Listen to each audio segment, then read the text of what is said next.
Hey guys, what's crackalacking and welcome back into another episode in a Luton Town career mode. Today we've got episode 14 for you guys, and as I said at the end of the last episode, we've got a bunch of games put into this one, and we're pretty much just going to be showing you the goals and any other kind of highlights that have gone on during the recording.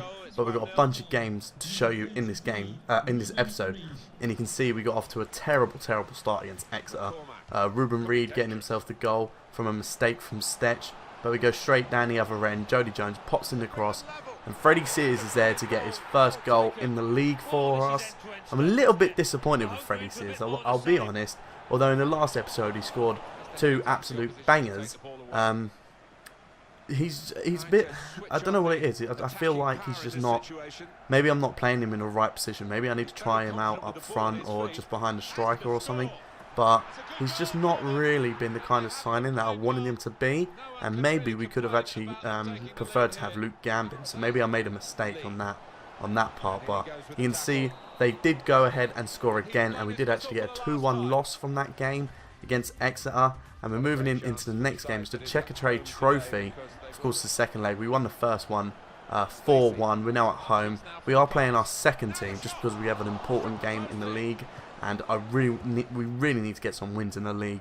We're starting to slip down the table, so I thought the league was more important. I didn't think our second team would slip up a 3-goal advantage against Scunthorpe, so the second team did start. You saw we hit the post with Simon Church. Now they're coming forward in the second half.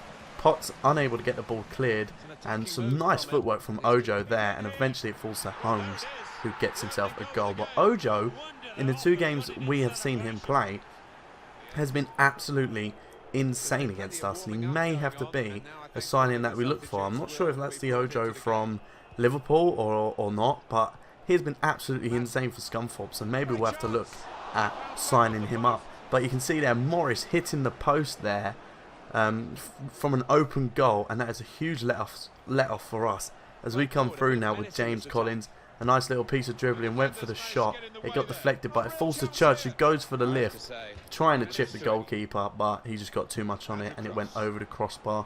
Now they come through again. Some nice build-up play, and Madden with a brilliant finish, it has to be said, to make it 2-0. And now in the 90th minute, they're coming up again. You can see we're on Park the Bus. We got loads of players back, and look at that for a tackle from Ollie Lee, and then Glenn Ray just lumps it up the pitch. And is that going to be full time? It is. We may have lost the second leg 2-0, but we won 4-3 overall. You can see what it means to the fans. It's absolutely huge. We are heading to Wembley, of course, and I cannot wait to get into that game and hopefully lift some silverware. It's going to be a brilliant game at Wembley. I'm not sure who we're playing yet. I think we see at the end of the episode. I can't remember if we do. No, actually, yeah, it's Portsmouth. We are playing Portsmouth in the Checkatrade Trophy final. It is Portsmouth, I can remember now. After that 2-0 loss, but a 4-3 win on the aggregate, we get ourselves through to the final. And you can see we're now coming up against Stevenage in the league. You can see in the top left we've actually dropped down second, and Colchester on the same amount of points as we come through with Jay De Silva, who hits that shot, trying to get his first goal for Luton, and the keeper makes a very good save. Very unlucky from Jay De Silva. Could have been a brilliant goal. And then the goal kick comes up, and you can see, having almost scored a sensational goal, Jay De Silva is actually laying down. Looks like he's holding his knee, and he is going to come off injured, unfortunately. We'll find out at the end of the match how long he's going to be injured for, but that is not good. You know, a brand new signing that we picked up, and we did not want him getting injured. Especially since he's now our first choice left back. But we hit the post with Mpanzu, and then Jody Jones comes close to scoring a goal there, just missing out. And again we come through. Hilton into Mpanzu, back to Hilton, looking to find the pass, and he gets it back to Mpanzu. On the turn, back to Hilton. It's a nice slow build-up play. Hilton does well there, and he's looking to try and find a pass if there's anyone open. It eventually falls to Shinnie, who brilliantly composes himself and slots that home. It deflected off of the defender, came to Shinnie, one touch, composure, pots it into the bottom corner, a brilliant goal. But they come forward now, and the header there from Welp now, but Stetch is able to save it, and now we get a corner. We put it in, it's Shinnie winning the header, and it's actually blocked by one of the defenders on its way towards the goal. But now in the 90th minute they're on all-out attack, and we can eventually get it cleared with Dan Potts, but it's not the end of time yet. You can see they've still got the ball. Here's Newton into Smith, another ball forward. Whelpdale plays it into Luke Wilkinson, who slots it home. An ex-Dagenham and Redbridge player getting the goal there. Luke Wilkinson making it one apiece, and that is pretty much all she wrote. It was literally the last kick of the game. We could not do anything about it, and we ended up dropping 2 huge points. You can see the Stevenage fans were happy, but we are not. And even more bad news, Jay De Silva has picked up a 3-month injury. Absolutely devastating. Of course, we do have the replacement in Dan Potts, who did play for the first half of the season and did well for himself, but we definitely didn't want that, the new left back getting injured. As you can see, what an unfortunate goal to concede. The header comes back off the post and he's just there to slide into an open goal. And we go 1-0 down to Crawley, and again they come forward. Avina, the left back, gets it into Clifford. It's a nice passing play, and they do actually split us apart, and Clifford sliding is able to chip it over Stetch to make it now 2-0 to Crawley. We're off to a terrible start in the first half of this game, and then it just gets from bad to worse. They come forward again Clifford coming through and just drills it as Stetch is trying to close down the angle, and that makes it 3-0 to Crawley. In the 90th minute, we're just looking for a consolation goal now. Eventually it comes to Hilton. He's coming forward, he hits it with his left foot, smashes it over the crossbar, and that was full time. A terrible game for us. 3-0. We were the home team, and it was just a shocking game, but we need to move on. Now we're going up against Coventry. Jody Jones coming to his old team, and hopefully we can do something about that really poor result against Crawley. But we get off to a great start. Jones coming down the wing, and it gets blocked out for a corner. Jones to swing in that corner, and Cuthbert, the captain, getting up, hits the crossbar twice, but it goes into the back of the net. An absolutely fantastic header. You can see we're going to see it again.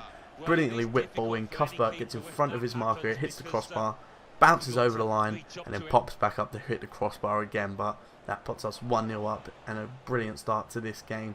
We then come through again with Shinnie. He chips it over the top for Jody Jones, looking to score against his old team. And O'Brien pulls off a brilliant save. He must have just come off of his studs there.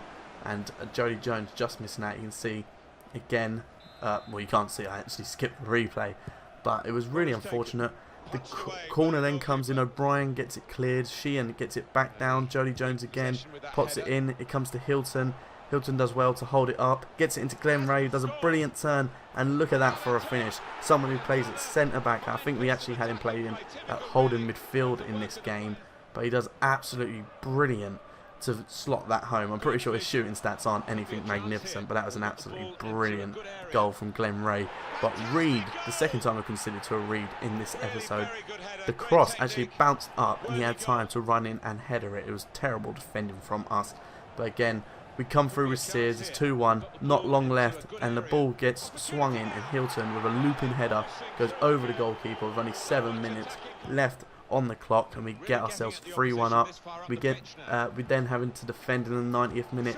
It looks like we are going to win. We can't get the ball cleared. It falls to Reed, who almost bends that into the top corner, but it doesn't matter because the full-time whistle has gone, and we did pick ourselves up a huge 3-1 win after some poor results. And if you can look at our form since January, we won 2-1 to Lincoln, drew with Chelsea, lost to Wickham, drew with Chesterfield, lost to Chelsea, lost to Morecambe, that huge win against Scunthorpe 4-1, then we lose to Grimsby, and then we get a 2-1 loss to Exeter, lose to Scunthorpe, draw with Stevenage, lose massively to Crawley, but then we get that huge win. And you can see the poor form has really took a toll. We were top, we were miles top at the league, and now we dropped down to third because of these losses and draws, and we really need to start picking up our form.